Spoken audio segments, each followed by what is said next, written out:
If you go through the small ads in the back of car magazines, you'll find they're stuffed full of ads for supercars which cost less than, what, 2-year-old Mondeo. Now, this sounds incredibly tempting, but what are cars like this going to be like to live with?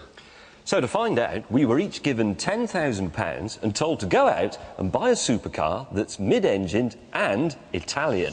Yes, and then we were told to take whatever we'd bought to Bristol, where we would be set a series of challenges. I think you can probably see where this is going. Here's what happened. I was the first to arrive. I've just bought a Ferrari for 10 grand.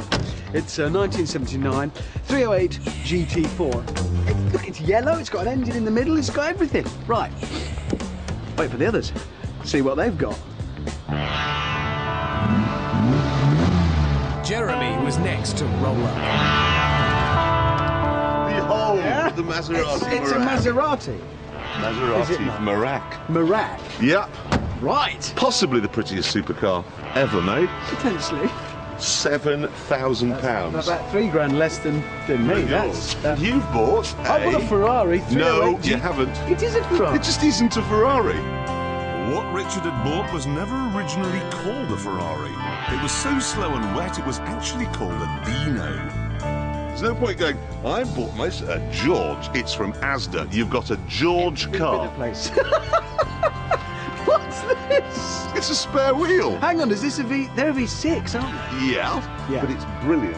Engine in this. Honestly, Really? the guy I bought it from just spent 10,000 quid rebuilding that engine. Sold the whole car for 7. Shows how much the rest of it's worth. So what? The headlamps. They work brilliantly. Ready? There you go. The headlights are on.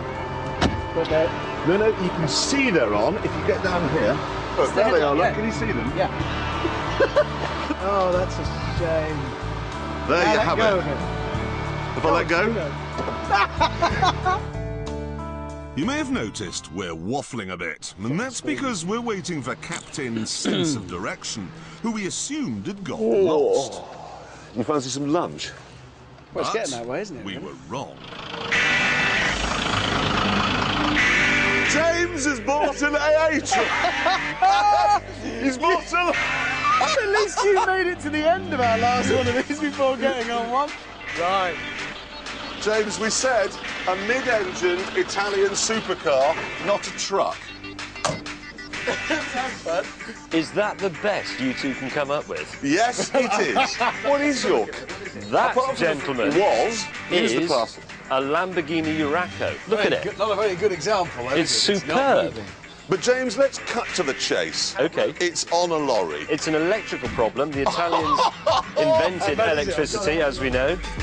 James decided the best form of defence was a But we'll see. But I mean, I know about old cars, as you know, and I can look at this and with my trained eye I can tell you immediately that that is a pub. You've got a Look, I trained mean, eye, look- and you bought that. So, what had the production team got in store for us? Have a look. Don't yes. do that to my car! Your 70th supercar mission for today is to drive from Bristol to Spearmint Rhino in Slough. That's a lap dancing club. Is it? Oh, you don't know. Well, no, that's what these cars are about. OK, fair enough. You may not use the M4 itself, so we've got to go along the M4 corridor on the Wiggly Road. Swindon, Yeah, all of that. Reading... Maidstone. You're such a direction. You mean Maidenhead? Oh, yeah. Yeah, Maidenhead. So as long as he's got a sense of direction, he can get there. Maidenhead. As usual, points would be lost for unforeseen stoppages, and naturally there would be a series of challenges along the way. You there.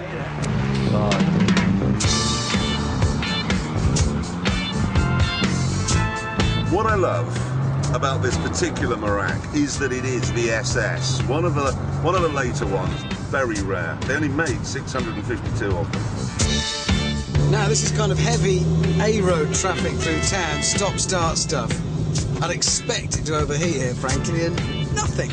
Water temperature, oil pressure, all perfect. I wonder if James has got his alternator going yet. He had, sort of.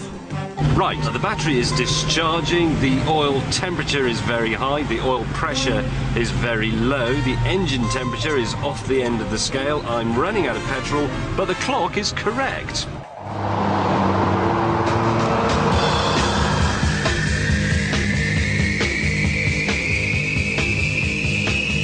Right, we're out of Bristol. No mechanical maladies to report.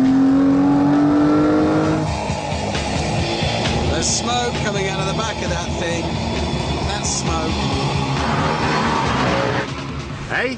No, it's not a kit car. It's a Lamborghini. Philistine. I've noticed my speedo is a bit optimistic. We were stuck behind a tractor earlier on that was doing 50, according to this. Never mind, could be worse. Yes, James had run out of electricity again. I just can't believe somebody's put a Ferrari badge on that when it isn't one. But there you are, you know, makes you happy. How can they say not a Ferrari?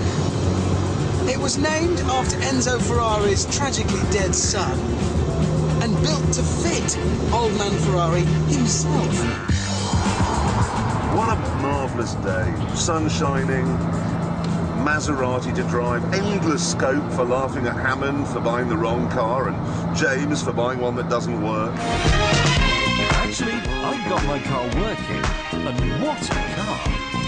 Of course, in its day, the Urraco was one of the fastest and most exciting four-seater cars you could buy. 142 miles an hour, 0 to 60 in about 6.5 seconds. That was ever such a long time ago, though. Meanwhile, Jeremy and I were nearing our first challenge. Castle Combe Racing Circuit. You've got to be kidding. Racetrack. That's when we see the Maserati come good. I'm feeling confident.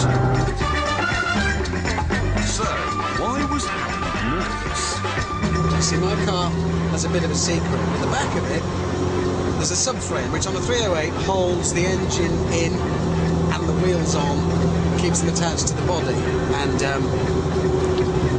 it's just made of rust. Still, could be worse.